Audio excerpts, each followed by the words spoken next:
बिस्मिल्लाहिर्रहमानिर्रहीम। आज हम मैथमेटिक्स का चैप्टर 1 स्टार्ट करेंगे, quadratic equation. So an equation which contains the square of unknown variable quantity but no higher power is called quadratic equation और an equation of second degree. जैसे यहाँ पे ये हमारे पास एक स्टैंडर्ड फॉर्म है A X square minus plus B X plus C is equals to 0। तो इसकी जो इक्वेशन की डिग्री है वो 2 है। डिग्री जो maximum power of a variable होती है एक इक्वेशन के अंदर उसको कहते हैं। जैसे यहाँ पे x की पावर 2 है, यहाँ पे x की पावर 1 है, यहाँ पे x की पावर 0 है। तो इसकी जो मैक्सिमम पावर ऑफ जो वेरिएबल है वो 2 है, तो इसकी डिग्री 2 है, hence it is a quadratic equation. और this is A B C जो है वो रियल नंबर्स हैं, ये general form of standard equation. इस इक्वेशन के अंदर a can never be equal to 0, क्योंकि अगर a 0 हो जाएगा तो ये एक्स स्क्वायर वाली टर्म ख़त्म हो जाएगी और इसकी डिग्री जो है वो 2 नहीं रहेगी। So hence it won't be a quadratic equation any more. ये हम आगे डिस्कस भी करेंगे। a coefficient of x square है, b जो है वो कॉफिशेंट ऑफ x है और c जो है वो एक कांस्टेंट टर्म है इसके अंदर। तो ये हमारे पास दो एग्जांपल्स हैं, x square minus 7x plus 6 is equals to 0। तो जैसे इस इक्वेशन के अंदर आप देख सकते हैं कि डिग्री हमारे पास 2 है, hence it is a quadratic equation. और ये हमारे पास दूसरी इक्वेशन है 3x square plus 4x is equals to 5। ये भी हमारे पास क्वाड्रेटिक इक्वेशन है क्योंकि इसकी भी डिग्री हमारे पास 2 है। X square minus 7x plus 6 is equals to 0 is in standard form. तो आप देख सकते हैं कि बिल्कुल स्टैंडर्ड फॉर्म के अंदर है, लेकिन ये इक्वेशन हमारे पास स्टैंडर्ड फॉर्म में नहीं है क्योंकि इसकी जो कांस्टेंट टर्म है वो इक्वल के राइट साइड पे है, जबकि स्टैंडर्ड फॉर्म में तो ये लेफ्ट साइड पे है। याद रखिएगा कि इफ़ a इल बी 0, जैसे हमने डिस्कस किया था कि अगर a 0 नहीं हो सकता, तो अगर a 0 हो जाए तो क्या होगा कि जो ये स्टैंडर्ड फॉर्म है क्वाड्रेटिक इक्वेशन की, ये रिड्यूस हो जाएगी bx प्लस c के अंदर। अब इस इक्वेशन की डिग्री 1 है which will be the linear equations degree. तो अगर ये 0 हो जाए तो ये लीनियर इक्वेशन बन जाएगी, तो ये a 0 नहीं हो सकता for the case of quadratic equation. अगर b 0 हो जाए तो ये टर्म एक्सक्लूड हो जाएगी, तो ये हमारे पास प्योर क्वाड्रेटिक इक्वेशन बन जाएगी। जैसे for example x square plus 16 is equals to 0, ये एक प्योर क्वाड्रेटिक इक्वेशन है। इसी तरह ही 4x square is equals to 7, ये भी एक प्योर क्वाड्रेटिक इक्वेशन है क्योंकि इसमें b 0 है। Solutions of quadratic equations, solutions आप का मतलब ये होता है कि all possible of values of x, for example in this case that satisfy this equation are called the solutions. तो solution set of quadratic equation, solution solve करने के लिए क्वाड्रेटिक इक्वेशन को इस बुक के अंदर दो मेथड्स लिखे हुए हैं, factorization and completing square. So first we will look upon the factorization। जैसे कि एक हमारे पास इक्वेशन है, तो ये देखिए कि ये इसकी डिग्री क्या है। तो इस इक्वेशन की जो डिग्री है, जो मैक्सिमम पावर है वेरिएबल की, वो 2 है, तो इसकी डिग्री 2 है, hence it is a quadratic equation. तो ये कुछ, इसको पहले हम रीअरेंज करेंगे, इस x और 20 को हम लेफ्ट साइड पे ले जाएंगे, तो ये इक्वेशन हमारे पास ये इस तरह स्टैंडर्ड फॉर्म में आ जाएगी and we can see that this is a quadratic equation. इसके अंदर जो वेरिएबल्स a b c हैं वो लिखे हुए हैं, a3 है, b माइनस 7 है और c माइनस 20। अच्छा, अगर हम ये a और c को मल्टीप्लाई करें तो हमारे पास आंसर माइनस 60 बनता है। फैक्टराइजेशन के लिए आपने दो ऐसे नंबर चूज करने हैं कि जिनको हम ऐड करें तो ये b बन जाए, b के इक्वल बने, और अगर हम उनको मल्टीप्लाई करें तो वो a c के इक्वल बने। जैसे इस इक्वेशन के अंदर आप देखें कि अगर -12 और 5 को ऐड करें तो वो b के इक्वल है -7 के, और अगर -12 और 5 को मल्टीप्लाई करें तो वो -60 के इक्वल है। तो आप क्या करेंगे कि ये इस -7x की जगह क्या आप लिख देंगे -12x प्लस 5x, क्योंकि इनको ऐड करें तो -7x ही बनता है, और अगर इन दोनों को मल्टीप्लाई करें तो ये -60 के इक्वल बनेगा इस केस में। इसमें से अगेन हम 3x को कॉमन ले लें तो ये x माइनस 4 बन जाएगा, यहाँ से 5 को कॉमन ले लें तो x माइनस 4 इस तरह से बन जाएगा। अगेन x माइनस 4 को आप इसमें से कॉमन ले लें तो ये दो रूट्स आपके पास बन चुके हैं। इन दोनों को सेपरेटली 0 के इक्वल कर लें. 4 minus x minus 4 is equals to 0 and 3x plus 5 is equals to 0. तो अगर हम इसको मज़ीद सॉल्व करें तो ये बन जाएगा x is equals to minus 5/3 और इस 4 को इधर ले आए तो x is equals to 4. So we have got two solution of this equation minus 5/3 and 4. इसको अगर आपने सोल्यूशन सेट लिखना है हमने, तो सोल्यूशन सेट लिखने के लिए ये कर्ली ब्रैकेट्स का इस्तेमाल ज़रूरी है और इसके अंदर दोनों सोल्यूशंस को लिख देंगे और उनको कॉमा से सेपरेट कर देंगे. एक एक्टिविटी इसके साथ आप परफॉर्म कर लें कि x square minus x minus 2 को आप फैक्टराइज कर लें. नेक्स्ट एग्जांपल हमारे पास 5x square is equals to 30x है. इसके अंदर c 0 है. तो the first thing that comes to your mind is why not to cancel this x with this x square. लेकिन हम ये नहीं कर सकते.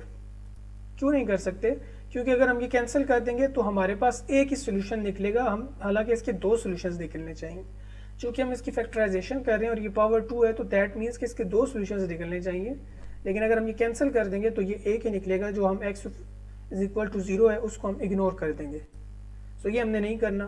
सो what we will be doing then, तो हम इसको दूसरी साइड पर शिफ्ट कर लेंगे. So it will be like 5x square minus 30x is equals to 0. And if we take 5x common तो ये हमारे पास x माइनस 6 बन जाएगा. दो रूट्स बन गए, दोनों को अलग अलग लिख लें, सेपरेट करके लिख लेंगे. तो x is equals to 0 and x equal to 6 हमारे पास सोल्यूशन निकल आएगा और ये हमारे पास इसका सोल्यूशन सेट निकल आएगा. हमने कहा था कि दो मेथड्स हम इस बुक में पढ़ेंगे to solve quadratic equation. One was by factorisation and the second one was by completing square. तो अब हम जो ये एग्जांपल करेंगे वो बाय कंप्लीटिंग स्क्वायर करेंगे. तो कंप्लीटिंग स्क्वायर के लिए सबसे पहले आप ये देखें कि एक्स स्क्वायर के साथ 1 होना चाहिए. जैसे यहाँ पे तो 1 मौजूद है. नेक्स्ट आपने ये करना है कि जो सी वाली टर्म है यानी जो कांस्टेंट टर्म है उसको इक्वेशन के राइट साइड पे मूव कर लेना है. जैसे हमने यहाँ पे इसको मूव कर दिया. नेक्स्ट आप एज्यूम करें कि स्क्वायर बनता है, जैसे मैं आपको एक फार्मूला बताता हूँ, a plus b whole square that is equals to a square plus 2ab plus b square. तो यहाँ पे हमने कुछ उसको ऐसे कंप्यूटेशन करनी है कि वो कंप्लीटिंग स्क्वायर बने. अगर मैं यहाँ पे 1/2 से मल्टीप्लाई करूँ कोफिशिएंट x को तो फिर कहीं जाके हमारे पास 2x स्क्वायर बनता है. तो इसका मतलब ये है कि मैं 3/2 b की टर्म हमारे पास 3/2 के इक्वल होनी चाहिए थी, माइनस 3/2 के. तो मैं क्या करूँगा, माइनस 3/2 का स्क्वायर दोनों साइड्स पे ऐड कर दूंगा. तो ये इस इक्वेशन में अगर हम दोनों साइड्स पे कुछ ऐड या सब्ट्रैक्ट करें तो doesn't make a difference. Equation बिल्कुल वैसे ही बैलेंस ही रहती है. तो इस इक्वेशन के अंदर -3/2 होल स्क्वायर मैंने दोनों साइड्स पे ऐड कर दिए. और -3/2 ही क्यों किया है? क्योंकि जो इस इक्वेशन का 1/2 b का मैंने 1/2 दोनों साइड्स पे लेके उसका स्क्वायर लेके मल्टीप्लाई करना था, क्योंकि ये कंप्लीटिंग स्क्वायर बनेगा. अभी अगर मैं इसको सॉल्व करूं तो ये बिल्कुल जैसे a square plus 2ab plus b square है, ये वही बन गया है. तो a माइनस, क्योंकि ये प्लस माइनस माइनस ही हो जाएगा, तो ये a माइनस 3/2 का होल स्क्वायर बन गया, जैसे a plus b whole square बनता है.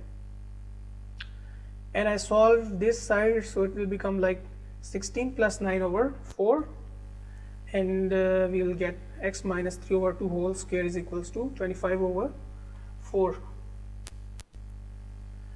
Taking under root on both sides, this square is going to be cancelled with this under root, but here you will get plus minus under root 25.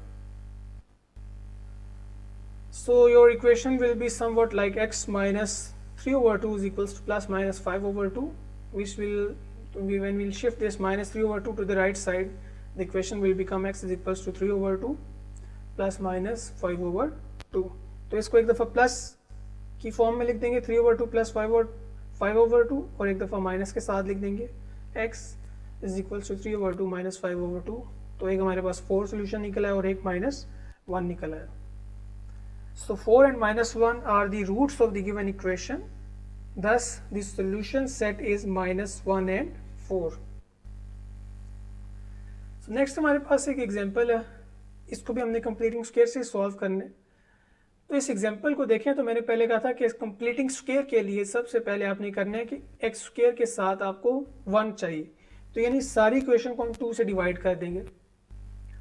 हम आसानी के लिए ये काम कर रहे हैं, just for the sake of convenience we make coefficient x square equal to 1 in the method of completing square. आसानी के लिए हम यहाँ पे ए को या एक्स स्क्वायर के साथ जो टर्म है उसको हम 1 कर लेते हैं, तो हम सारी इक्वेशन को 2 से डिवाइड कर लेंगे। सो विल और equation will become like -5/2 x -3/2। Again -3/2 को हम राइट साइड पे ले जाएंगे। मैंने कहा था कांस्टेंट टर्म जब कंप्लीटिंग स्क्वायर मेथड से हम कोई सॉल्व करते हैं इक्वेशन को, तो हम जो कांस्टेंट टर्म है उसको राइट साइड पे शिफ्ट कर लेते हैं। अगेन अब आपने क्या करना है कि मल्टीप्लाई 1/2 विद कोफिशिएंट -5/2, तो जो कि -5/4 बन जाएगा। सो इसका स्क्वायर दोनों साइडों पे हमने ऐड कर देना है, यानी -5/4 का स्क्वायर लेके हम दोनों साइड्स पे ऐड कर देंगे। और इस तरह करने से क्या होगा कि हमारे पास यहाँ पे स्क्वायर बन जाएगा, जैसे x -5/4 whole square. Will solve this side as well, तो ये 24 + 25/16 बन जाएगा। तो हमारे पास ये x -5/4 whole square will become equals to 49/16. When we'll take under root on both sides, this square will be cancelled with this under root. Here we get plus minus under root 49/16. तो इसका under root लें तो ये हमारे पास 7/4 बन जाएगा plus minus. सो एक दफ़ा हम इसको प्लस के साथ लिख देंगे और एक दफ़ा इसको हम माइनस लिख लेंगे माइनस की टर्म में। When we will solve it, तो हमारे पास दो सॉल्यूशंस निकलेंगे, 3 and -1/2। सो ये दोनों रूट्स में थे। सॉल्यूशंस को रूट्स भी बोला जाता है इक्वेशन की। तो सॉल्यूशन सेट हमारे पास बन जाएगा कर्ली ब्रैकेट्स के साथ, पहला रूट या पहला solution -1/2, 3 and curly bracket close. So next अगर हम एक्सरसाइज देखें, एक्सरसाइज 1.1, तो हम ये सॉल्व कर सकते हैं। तो इसका पहला क्वेश्चन है, right the following quadratic equations in the standard form and point out pure quadratic equation. तो हमने इन इक्वेशंस को स्टैंडर्ड फॉर्म में लिखना है, जो कि स्टैंडर्ड फॉर्म में नहीं है। सो हम इसको मल्टीप्लाई करेंगे और कंप्यूट करके इसको हम स्टैंडर्ड फॉर्म के अंदर लिखेंगे। नेक्स्ट हमने जो नेक्स्ट क्वेश्चन है हमारा, solve by factorisation the way we have solved in the examples. हम बिल्कुल एग्जैक्टली उसी तरह इन सारे सवालों को भी कर लेंगे। ये कुछ क्वेश्चंस आपको नजर आ रहे हैं, जैसे ये वाला क्वेश्चन है या ये क्वेश्चन है, ये स्टैंडर्ड फॉर्म में नहीं है, तो आप इसको स्टैंडर्ड फॉर्म में कन्वर्ट करेंगे। जैसे यहाँ पे आप इसको दूसरी साइड पे ले जाएं और फिर x और x+1 को दोनों साइड्स पे मल्टीप्लाई कर दें, या एनी वे अराउंड किसी तरह आपने इनको कन्वर्ट करना है। ये आप देख रहे हैं कि ये y की टर्म में, तो नो प्रॉब्लम, जस्ट एक वेरिएबल को चेंज कर दिया, x की जगह y को यूज़ कर दिया, नोटेशन चेंज किया, अदरवाइज तो सब सेम ही है। और जो थर्ड क्वेश्चन है हमारे पास वो बाय कंप्लीटिंग स्क्वायर है। तो ये बिल्कुल जैसे हमने बाद में एग्जांपल्स की थी, इसको वैसे सॉल्व कर लेंगे। इसके अंदर भी कुछ क्वेश्चंस ऐसे हैं जो कि स्टैंडर्ड फॉर्म में नहीं है, तो सबसे पहले आपने उन्हें स्टैंडर्ड फॉर्म में कन्वर्ट करना है। जैसे इसका स्क्वायर ओपन करें और प्लस माइनस करेंगे, ऐड करेंगे, तो ये स्टैंडर्ड फॉर्म में बनेगा। इसके अंदर वेरिएबल x ही है, ये जो a है ये कांस्टेंट ही इसको ट्रीट किया जा रहा है। Thank you.